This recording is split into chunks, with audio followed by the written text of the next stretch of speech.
नमस्कार, ई न्यूज देख रहे हैं। अब आपके साथ मैं हूं सुधांशु शेखर। बिहार विधानसभा चुनाव जैसे जैसे नजदीक आ रहा है वैसे वैसे वहां की राजनीतिक सरगर्मी भी चढ़ते जा रहा है।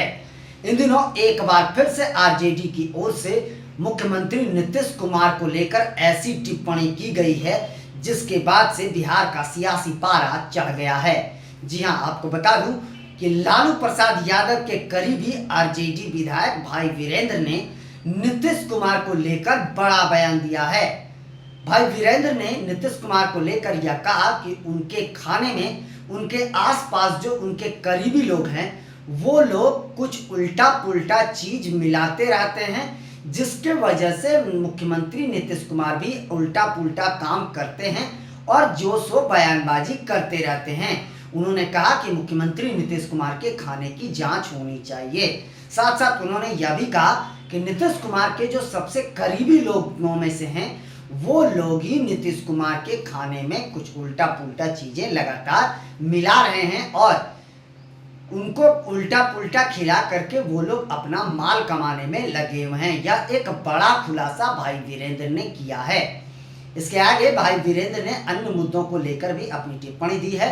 साथ साथ आपको बता दूं कि बागेश्वर धाम वाले बाबा पंडित धीरेन्द्र कृष्ण शास्त्री ने कुछ दिनों पहले बागेश्वर धाम में पहला हिंदू गांव बसाने का नींव रखा है और 1000 लोगों को उस गांव में बसाया जाएगा। और पंडित धीरेन्द्र शास्त्री ने विधि पूर्वक वहां की भूमि पूजन करी और 2 परिवार को वहां बसाया भी।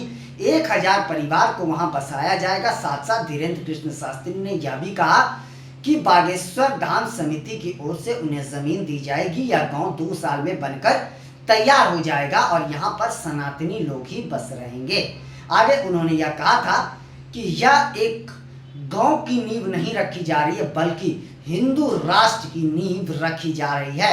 तो वह लगातार हिंदू राष्ट्र की मांग देश भर में घूम घूम के करते जा रहे हैं और हाल ही में उनकी हिंदू यात्रा समाप्त हुई है और उसके बाद उन्होंने हिंदू गांव की स्थापना के लिए जो है शिलान्यास किया है।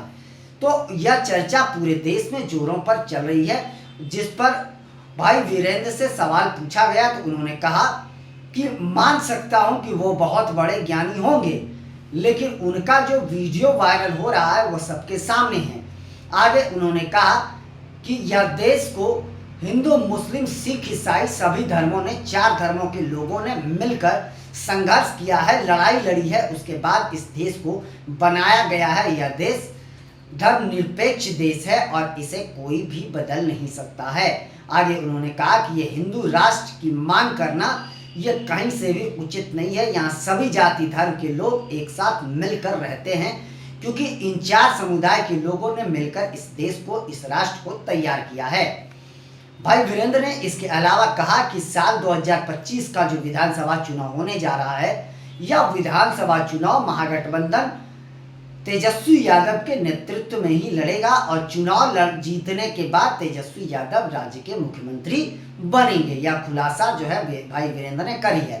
साथ साथ उन्होंने प्रशांत किशोर को लेकर कहा कि प्रशांत किशोर हमारे लिए कोई फैक्टर नहीं है, हमें उनसे कोई लेना देना है, उनसे कोई फर्क नहीं पड़ता है। प्रशांत किशोर बीजेपी की बी टीम है। मैं आपको बता दूं कि प्रशांत किशोर पर लगातार दोनों दलों की ओर से बी टीम होने का आरोप लगातार लगाया जा रहा है। मैं आपको बताऊं कि बीजेपी ने प्रशांत किशोर पर जो है आरजेडी की बी टीम का आरोप लगाया है, वहीं आरजेडी ने भी प्रशांत किशोर पर बीजेपी का बी टीम होने की बात कही है। तो इन दोनों के आरोपों के बीच प्रशांत किशोर ने प्रेस कॉन्फ्रेंस करके इस बात की पुष्टि करी थी कि मैं किसी भी दल का बी टीम नहीं हूं। उन्होंने सभी दल को जबरदस्त तरीके से घेरा था। उन्होंने कहा कि आरजेडी हो, कांग्रेस हो, जेडीयू हो, बीजेपी हो, सभी ने मिलकर इस राज्य को लूटा है, इस राज्य को बर्बाद किया है और बीजेपी की इतनी ताकत नहीं है और इतना जनाधार नहीं है कि उनकी हमको बी टीम बननी पड़े। यह बात उन्होंने पहले भी कहा था, लेकिन उसके बावजूद भी उन पर फिर से बीजेपी की बी टीम होने का आरोप आरजेडी की ओर से लगाया गया है। तो भाई वीरेंद्र लगातार यह कहते हुए नजर आ रहे हैं कि मुख्यमंत्री नीतीश कुमार की स्वास्थ्य ठीक नहीं है, वह बीमार चल रहे हैं, वह जबरदस्ती राजनीति कर रहे हैं, उन्हें राजनीति से संन्यास लेना चाहिए। यह लगातार आरजेडी के नेताओं की ओर से कही जा रही है।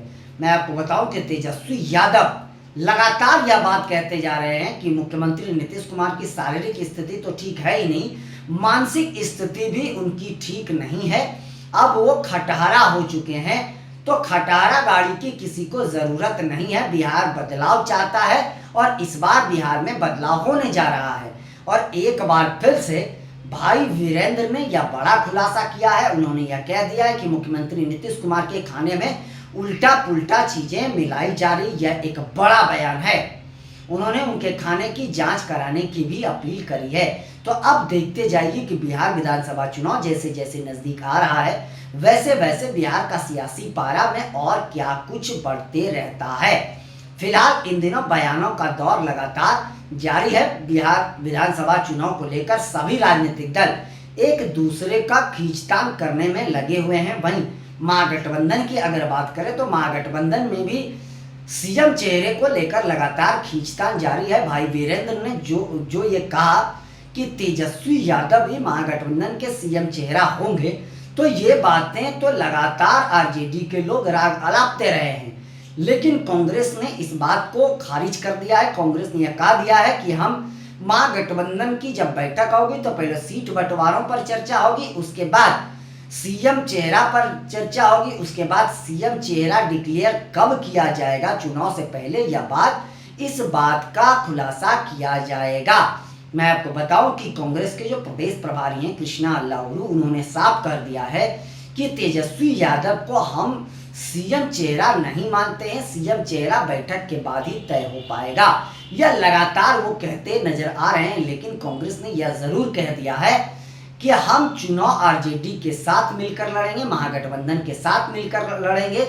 यह बात भाई वीरेंद्र ने भी आज औरंगाबाद में कह दिया है कि हम महागठबंधन के साथ मिलकर चुनाव लड़ेंगे और यह चुनाव मुख्यमंत्री नीतीश कुमार से नहीं है, यह चुनाव सांप्रदायिक ताकत से है और उस ताकत को हराने में हम लोग कामयाब होंगे। तो अब देखते जाइए कि कौन होगा इस बार अर्श पर, कौन गिरेगा फर्श पर, यह तो अब अक्टूबर या नवंबर में ही पता चल पाएगा। फिलहाल बिहार का सियासी पारा इस तपती गर्मी में भी गर्माते जा रहा है।